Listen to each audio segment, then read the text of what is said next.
Hi, I'm Michael Sandler, once again talking to you about different issues in bankruptcy. Today I'd like to talk to you about filing an emergency bankruptcy case.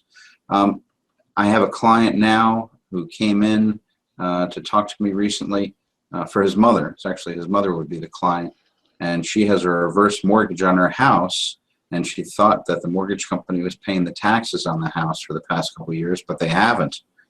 And the county is about to foreclose on her house because taxes haven't been paid. So we need to file an emergency bankruptcy case. An emergency bankruptcy can be filed in very quick turnaround, as quick as an hour, really. There's just a couple things I need. As with any bankruptcy case, you need to have a credit counseling certificate. When you file bankruptcy, there's two certificates you have to get, one before you file called credit counseling and one after you file called debtor education. The credit counseling will typically take about an hour. A counselor is going to talk to you about your assets and your debts, your monthly income and your monthly expenses, and see if they can come up with some kind of budget for you to try. I've gotten one budget from these places in the past 10 years. It's kind of a joke, but you still have to do it, and you have to get the certificate to file a bankruptcy case. I have a list of credit counseling companies and a website, a government website, where they're all listed. There's over 100 of them. But that's the first thing I need. The second thing would be your picture ID and proof of your Social Security number. Social Security number proof would be the actual Social Security card, or some recent W-2 or 1099 from an employer. A tax return would not be sufficient. It needs to be one of those other items, and those are what are acceptable to a Chapter 7 trustee.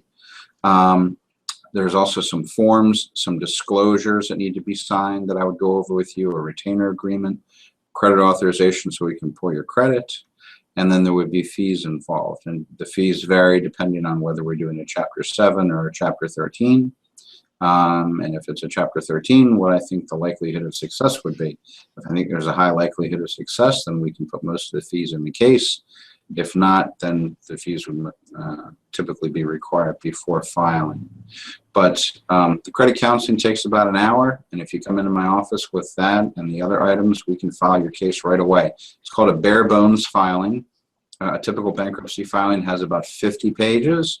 This one has less than 10, but it gets us that case number, so I can call the attorney that's garnishing your pay, or I can call the firm that's going to do the foreclosure on your house, or I can call the firm that has just repossessed your car, and we can get those items back for you, or we can get your car back for you if it's a Chapter 13, or we can cancel the foreclosure and stop the garnishment and get the garnish funds back for you if it's before the garnishment return date.